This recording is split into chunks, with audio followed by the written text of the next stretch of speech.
कहानी की शुरुआत होती है स्कॉटलैंड के कोस्ट के पास एक बिल्कुल अलग और सुनसान आइलैंड पर, जहां माइकल अकेला रहता है। वहां पर आसपास कोई भी नहीं रहता, सिर्फ हवा की आवाज और समुद्र की तेज लहरें सुनाई देती हैं। उसके साथ उसका एक वफादार कुत्ता भी है जो हमेशा उसके पास बैठा रहता है। हर हफ्ते जेसी और उसके अंकल एक छोटी सी बोट से उसके लिए राशन और जरूरत का सामान लेकर आते हैं, लेकिन माइकल हमेशा उन दोनों से बचने की कोशिश करता है। उनकी तरफ देखना तक नहीं, दरवाजा खोलने से भी बचता है, मानो लोगों से दूर रहना उसकी आदत बन गई हो। एक दिन जैसी जब क्रेट घर के बाहर रख के जा रही थी, तब उसने क्रेट के ऊपर छोटा सा गिफ्ट भी रख दिया। वो गिफ्ट छोटा भले ही था, लेकिन दिल से दिया गया था। बोट धीरे धीरे दूर चली गई। तब माइकल घर से बाहर निकला। उसने बिना कुछ बोले क्रेट उठाया और गिफ्ट को जमीन पर छोड़ दिया। उसे गिफ्ट से कोई मतलब नहीं था। पूरा दिन वो घर के अंदर बैठा शराब पीता रहा। टेबल पर चेस बोर्ड लगा हुआ था और वो खुद के साथ ही चेस खेल रहा था। अगले हफ्ते जेसी ने हिम्मत दिखाई। इस बार उसने सिर्फ क्रेट नहीं रखी,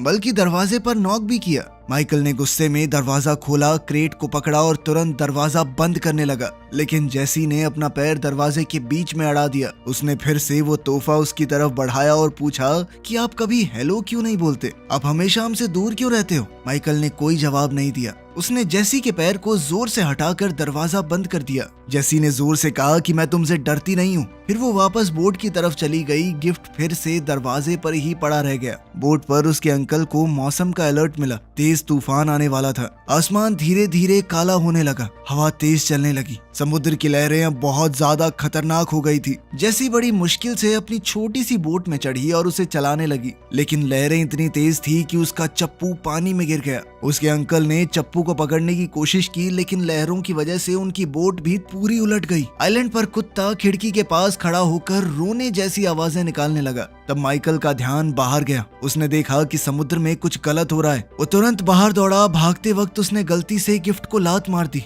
फिर वो अपनी बोट पर चढ़ा एक स्लाइड जैसी जगह से फिसलकर नीचे पानी तक गया और इंजन स्टार्ट करके फुल स्पीड में आगे बढ़ा। जैसी पानी के ऊपर आई, लेकिन उसका पैर एक जाल में फंस गया था। वो तैर नहीं पा रही थी। तेज लहरों ने उसे फिर से पानी के नीचे धकेल दिया और वो बेहोश हो गई। माइकल ने बिना ज्यादा सोचे समुद्र में छलांग लगा दी। उसने जाल को पकड़कर खोला, उलझे हुए हिस्से सुलझाए और जेसी को आजाद किया। उसने जेसी के अंकल को भी बचाने की कोशिश की, लेकिन तब तक बहुत देर हो चुकी थी। माइकल जेसी को अपनी बोट में ले आया। उसे तुरंत सीपीआर दिया। काफी देर तक कोशिश करने के बाद आखिरकार जेसी ने फिर से सांस लेना शुरू किया।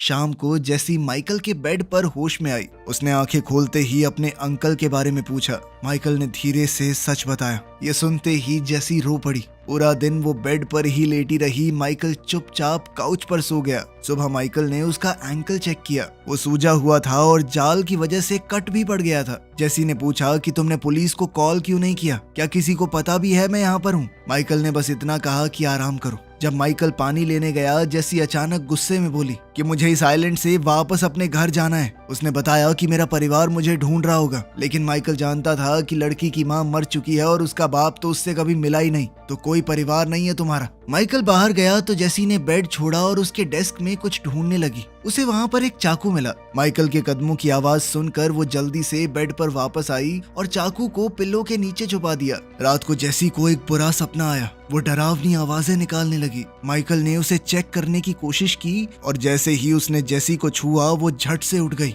और चाकू उसकी तरफ कर दिया। माइकल ने शांति से कहा कि सिर्फ सपना था। फिर उसने उसे सिखाया कि चाकू को कैसे सही तरीके से पकड़ते हैं और इस्तेमाल कैसे करते हैं उसका। दिन बीतने लगे। माइकल उसका ख्याल रखता रहा। उसे बाथरूम तक उठाकर ले गया, खाना बनाया, दवाई दी और उसके घाव साफ किए। धीरे धीरे जेसी बाहर चलने लगी और कुत्ते के साथ वक्त बिताने लगी। माइकल को ये देखकर अच्छा लगा। एक दोपहर जेसी ने पूछा कि वो उसके अंकल को कैसे जानता था। माइकल ने बताया कि हम दोनों फौज में एक साथ काम करते थे। जेसी को एहसास हुआ कि वो तो अपने सामने खड़े आदमी का नाम तक नहीं जानती और माइकल ने भी अपना नाम बताने से मना कर दिया। फिर जेसी ने कुत्ते का नाम पूछा, लेकिन माइकल ने कहा कि उसका भी कोई नाम नहीं है, तो जेसी ने कुत्ते का नाम जैक रख दिया। जेसी ने चेस बोर्ड देखा और कहा कि तुम आसानी से हार जाओगे, हाथी गलत जगह पे है। खैर माइकल ने ज्यादा ध्यान न देते हुए लड़की के पैर को फिर से देखा। पैर में इन्फेक्शन हो गया था, लेकिन उसने लड़की को हॉस्पिटल ले जाने से मना किया और कहा कि जरूरत की चीजें मैं खुद लेकर आऊंगा। अब माइकल बोट से मेनलैंड गया।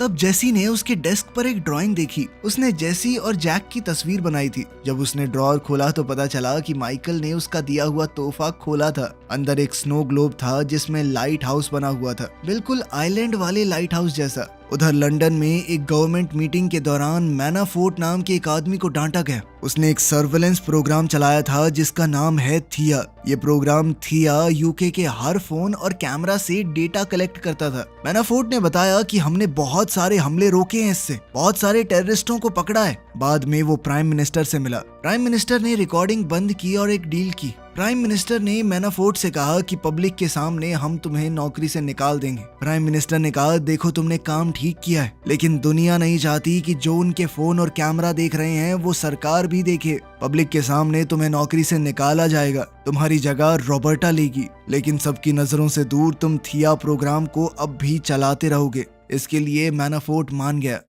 उधर स्कॉटलैंड में माइकल एक फार्मेसी गया और कैमरास से बचने की पूरी कोशिश की। फिर वो कपड़ों के स्टोर में गया और जल्दी से बहुत सारे कपड़े उठा लिए ताकि वो कैमरा में न दिख जाए। बाहर निकलते वक्त कुछ लड़कियां सेल्फी ले रही थी और कैमरा में उसकी फोटो आ गई। ये फोटो जैसे ही थिया डेटाबेस में गई, अलर्ट जारी हो गया। उसे एक बेहद खतरनाक टेररिस्ट के रूप में मार्क कर दिया गया। रॉबर्टा ने तुरंत एक असॉल्ट टीम भेज दी।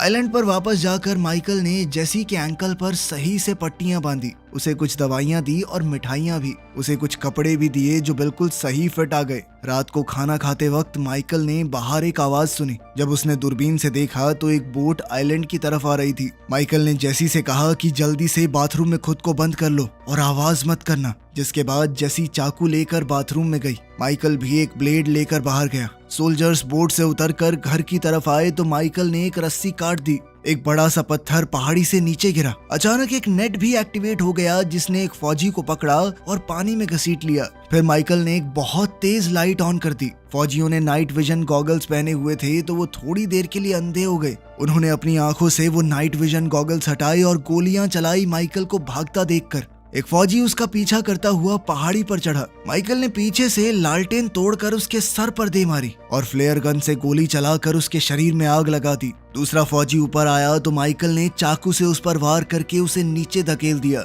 इसी बीच एक और फौजी घर के अंदर घुसा और जैक ने तुरंत उस पर झपट कर जोरदार हमला कर दिया। थोड़ी देर की जद्दोजहद के बाद फौजी ने जैक को गोली मार दी और वो मौके पर ही मर गया। सब कुछ एक पल में खत्म हो गया। फिर वो बाथरूम के दरवाजे पर आया और जोर से लात मारकर दरवाजा तोड़ दिया। उसने आसानी से जेसी के हाथ से चाकू भी छीन लिया। उसने जेसी के दोनों हाथ पकड़े और जबरदस्ती उसे उठाकर बाहर ले गया। गैराज के अंदर एक और फौजी माइकल को ढूंढने लगा। वो इधर उधर देख रहा था, अंधेरे में टॉर्च घुमा रहा था। माइकल छुप कर खड़ा था और जैसे ही फौजी आगे बढ़ा, माइकल ने एक और ट्रैप को एक्टिवेट कर दिया। ऊपर से एक बड़ा लोहे का हुक तेज रफ्तार से आया और सोल्जर के शरीर को चीर कर निकल गया। वो आदमी दर्द से चीखता हुआ हवा में लटक गया। माइकल ने रस्सी को कस के बांध दिया ताकि वो लटका रहे। फिर माइकल तुरंत साइड से अंधेरे में छुप गया। थोड़ी देर बाद एक नया सोल्जर वहां पर पहुंचा। माइकल बिना वक्त गवाए उस पर कूद पड़ा। उसने उसका हथियार छीन लिया और दोनों के बीच हाथापाई शुरू हो गई।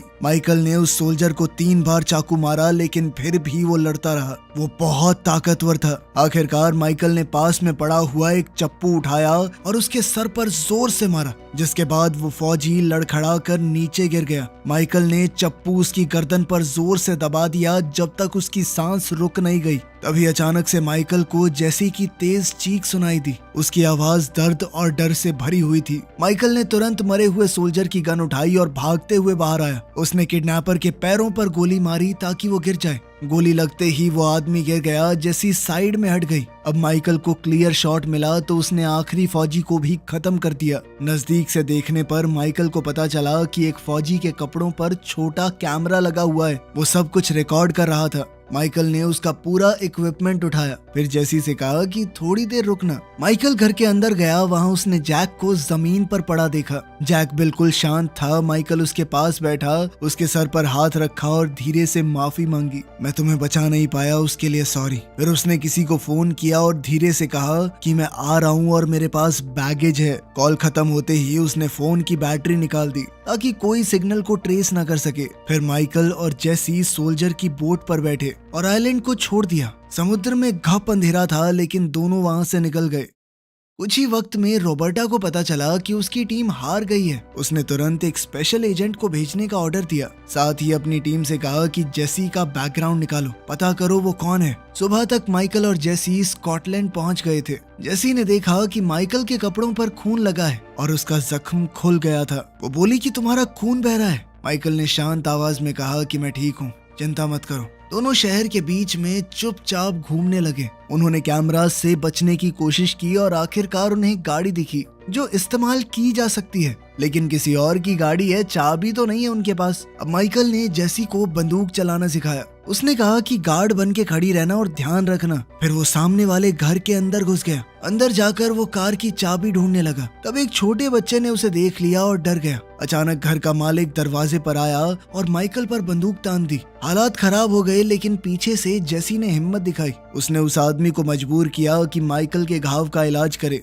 इसी बीच रॉबर्टा की टीम का एक टेक्नीशियन बोला कि जो टेररिस्ट प्रोफाइल पहले दिखा था वो नकली है। किसी ने सिस्टम के अंदर ये प्रोग्राम किया था कि एक खास चेहरा कैमरे पर आए तो अलर्ट दिखे। कोड खुद ब खुद डिलीट हो जाता है। जब उसे कुछ गड़बड़ लगी तो टेक्नीशियन ने थोड़ी छानबीन की। अब स्क्रीन पर माइकल की असली प्रोफाइल आई। लिखा था कि वो तो एक लड़ाई में मारा गया। रॉबर्टा ने कहा कि कोई हमें अपने ही लोगों को मारने पर मजबूर कर रहा है। टेक्नीशियन ने उसकी मिशन फाइल खोलने की कोशिश की, लेकिन कंप्यूटर ने मैसेज दिया कि ये फाइल मौजूद ही नहीं है। तभी सिस्टम ने स्कॉटलैंड से 911 का एक कॉल पिक किया। एक लड़का रो रहा था, ये कहते हुए कि उसके पापा को एक आदमी और लड़की ने पकड़ लिया है। रॉबर्टा ने तुरंत नई टीम भेजी और साथ में पहले वाले एजेंट को भी भेजा। उधर मैनाफोर्ट अपने सॉफ्टवेयर से सब कुछ देख रहा था। उसने रिकॉर्डिंग चेक की और शॉक हो गया कि माइकल जिंदा है। जब उसने सुना कि रॉबर्टा एक खास एजेंट को भेज रही है, उसने उस एजेंट को पहले कांटेक्ट किया और कहा कि ये ब्लैक ऑपरेशन है, तुम सिर्फ मुझे रिपोर्ट करोगे।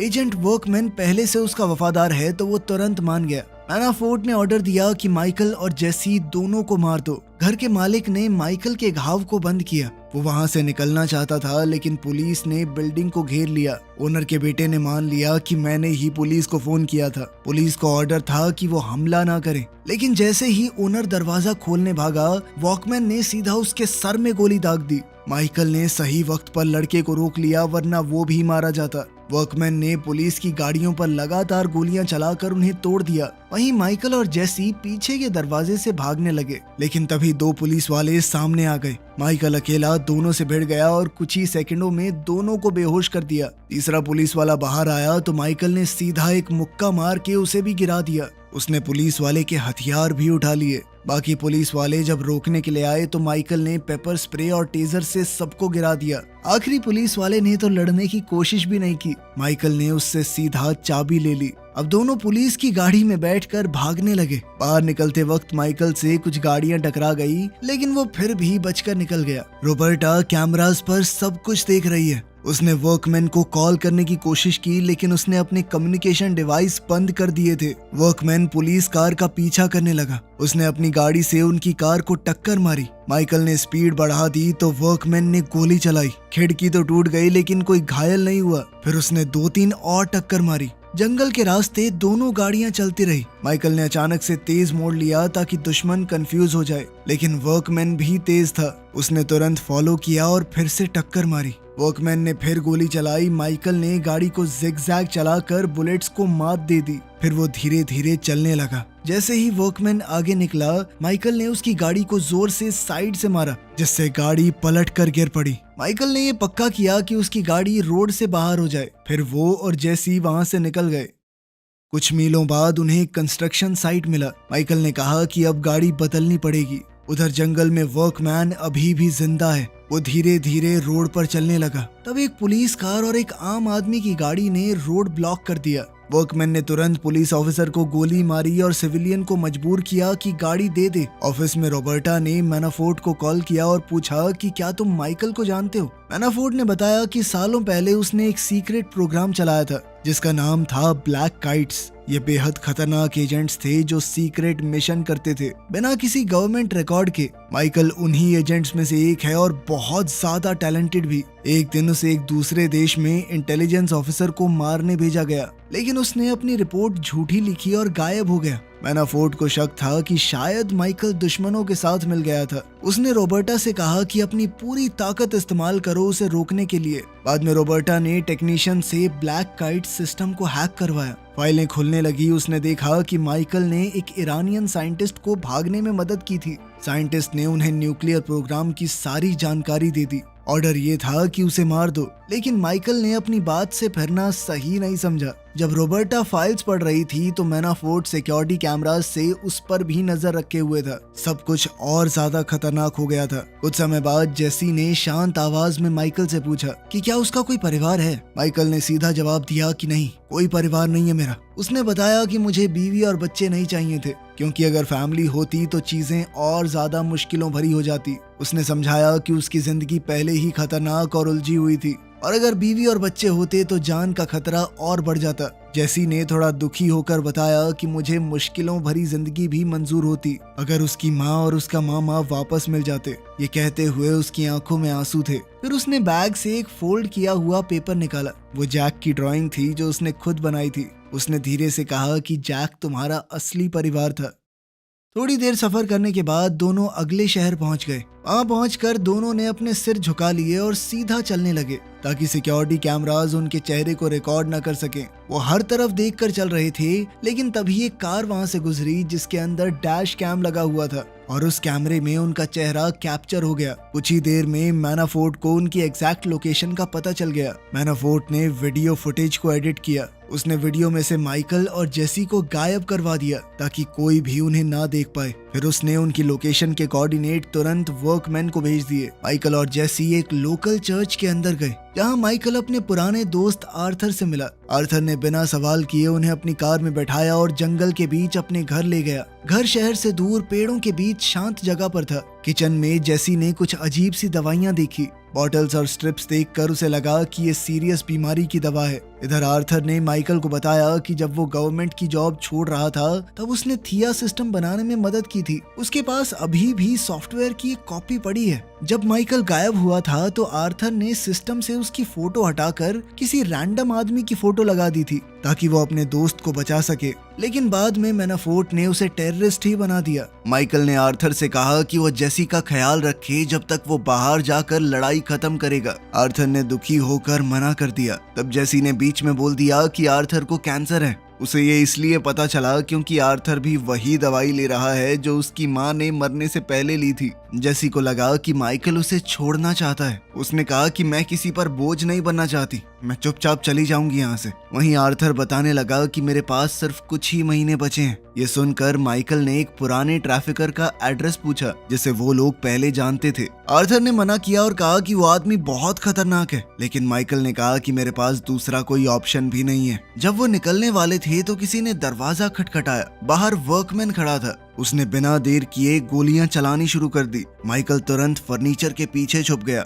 जैसे ही वर्कमैन कमरे में आया, माइकल ने शेल्फ उसके ऊपर गिरा दी। फिर दोनों में जबरदस्त लड़ाई शुरू हो गई। उन्हें कमरे में जो भी चीज मिली वो एक दूसरे पर हथियार की तरह इस्तेमाल करने लगे। कुर्सी, टेबल, लैंप सब टूट गए। इस धक्का मुक्की में एक बंदूक जमीन पर गिर गई। दोनों बेहतरीन ट्रेंड एजेंट्स थे तो काफी देर तक एक दूसरे से लड़ते रहे। आखिरकार वर्कमैन ने माइकल को हरा कर उसे दबा दिया, लेकिन आखिर में वर्कमैन माइकल के ऊपर हावी होने लगा। जब वो माइकल को मारने ही वाला था तब जेसी ने बंदूक उठाकर उस पर तान दी और रुकने को कहा। वर्कमैन तुरंत उस पर झपटा और बंदूक छीन ली। तब माइकल ने पास में पड़ी हुई नेल गन उठाई और वर्कमैन पर कई बार वार किया। फिर वो जेसी को पकड़कर वहां से भागा। वर्कमैन ने फिर से गोलियां चलानी शुरू कर दी, लेकिन तब तक माइकल और जेसी आर्थर के साथ कार में बैठकर निकल गए। वर्कमैन भागते हुए पीछे गोली चलाता रहा, लेकिन देर हो चुकी थी। मैनाफोर्ट ने उसे मैसेज भेजा और पूछा कि काम खत्म हुआ या नहीं। वर्कमैन ने जवाब दिया कि नहीं। तब मैनाफोर्ट ने अपने असिस्टेंट से कहा कि टीम को तैयार करो। शहर पहुंचकर आर्थर ने माइकल को एक फोन दिया और खुद अलग हो गया। अब माइकल और जेसी अकेले ड्राइव कर रहे थे। जेसी ने कहा कि मुझे अपने साथ अगले आइलैंड पर साथ ले चलो। माइकल ने मना कर दिया और कहा कि मैं चाहता हूं तुम एक बेहतर जिंदगी जियो। उधर रॉबर्टा को टेक्नीशियन ने बताया कि कोई थिया सिस्टम को चुपके से इस्तेमाल कर रहा है। तब उन्होंने ट्रैप तैयार किया। उधर लंदन में माइकल ने जानबूझकर कैमरास को अपना चेहरा रिकॉर्ड करने दिया। वो एक नाइट क्लब में गए तो बाउंसर ने उसे रोका। इस पर माइकल ने उसे तब तक पीटा जब तक उन्हें एंट्री नहीं मिल गई। मैनाफोर्ट ने कैमरा पर उनका चेहरा देखा और लोकेशन ट्रैक करने की कोशिश की, लेकिन वो तुरंत ब्लॉक हो गया। अब रॉबर्टा को समझ आ गया कि मैनाफोर्ट उसके पीछे गेम खेल रहा है। क्लब के अंदर माइकल और जेसी ट्रैफिकर कमल से मिले। माइकल ने कहा कि जेसी के लिए भी एक नई पहचान बनानी है। कमल ने पूछा कि मैं तुम्हारी क्यों मदद करूं? माइकल ने कहा कि देख, मैं भी जानता हूं और तू भी। तूने बहुत सारे लोगों की इन्फॉर्मेशन मैनाफोर्ट को दी है। बहुत सारे दुश्मन है तेरे जो ये जानते नहीं है कि तूने उन्हें पकड़वाया है। अगर मैं पकड़ा गया और ये बात मैंने लीक कर दी तो बहुत गंदा फंसेगा बेटा। फिर माइकल ने कैमरा में अपना चेहरा भी दिखा दिया, इसीलिए एजेंट जल्दी ही क्लब में पहुंचने वाले होंगे। अब कमल के पास उनकी मदद करने के अलावा कोई दूसरा ऑप्शन नहीं था। थोड़ी देर में पेपर रेडी हो गए। बोट 30 मिनट में निकलने वाली है। दोनों क्लब से निकलने लगे, लेकिन मैनाफोर्ट की टीम वहां पहुंच चुकी थी। माइकल ने एक आदमी पर हमला करके उसे गिरा दिया और उसकी बंदूक छीनकर उसे गोली मार दी। तेज बजते म्यूजिक की वजह से किसी को पता नहीं चला। फिर माइकल ने एक टूटे हुए ग्लास से दूसरे एजेंट को भी मार दिया, लेकिन फिर जब तीसरे एजेंट को उसने गोली मारी तो लोगों को शक होने लगा। जेसी और माइकल बाथरूम कॉरिडोर की तरफ भागे, लेकिन वहां भी एक एजेंट मिल गया और शूट आउट शुरू हो गया। माइकल ने दुश्मन का ध्यान हटाकर जेसी को वापस क्लब में खींच लिया। वहां एजेंट्स ने उसे घेर कर पीटना शुरू कर दिया। जेसी मदद करने आई, लेकिन एक आदमी ने उसे गिरा दिया। माइकल ने तुरंत उस आदमी को गोली मारी और अब क्राउड पैनिक में भागने लगा। हंगामे में एक एजेंट ने मौका पाकर जेसी को किडनैप कर लिया। उधर माइकल ने आर्थर को फोन किया। आर्थर सिक्योरिटी कैमरास से किडनैपर को फॉलो कर रहा था और वो लगातार बता रहा था कि किस तरफ जाना है। जैसे ही जेसी को एक वैन के पीछे फेंका गया, उसी वक्त रॉबर्टा की टीम भी पहुंच गई और रोड को ब्लॉक कर दिया। माइकल को लगा कि वो भी दुश्मन है। उसने कुछ फौजियों को पीट कर रास्ता खोला और भागता रहा। वैन मिलते ही मैनाफोर्ट के एजेंट्स ने उसे घेर लिया। माइकल ने एक एक करके सबको गिरा दिया और जेसी तक पहुंच गया। तभी वर्कमैन वहां आया, लेकिन तब तक दोनों ने एक बाइक चुरा ली और भाग गए। समुद्र के किनारे बने प्लेटफॉर्म पर जेसी रो रही थी। वो माइकल के बिना नहीं जाना चाहती। तभी अचानक गोली की आवाज आई। माइकल ने जेसी को बोट पर धक्का दिया और उसे सेफली वहां से निकाल दिया। इसके बाद माइकल और वर्कमैन ने एक दूसरे पर गोलियां चलाई जब तक गोलियां खत्म नहीं हो गई। फिर दोनों अपने हाथों से लड़ने लगे। पाइप और चेन से अटैक किया। वर्कमैन माइकल का गला घोटने लगा, लेकिन माइकल ने उसे नीचे गिरा दिया और चेन से कई बार मारा। आखिर में उसने चेन को पाइप पर लपेटकर वर्कमैन के सर पर जोरदार वार किए और उसे मार डाला। कुछ समय बाद अपने बड़े घर में मैनाफोर्ट ने खिड़की से बाहर देखा। 2 गार्ड जमीन पर मरे पड़े थे। जब वो मुड़ा तो माइकल कमरे में खड़ा था। दोनों ब्लैक काइट प्रोजेक्ट पर बहस करने लगे।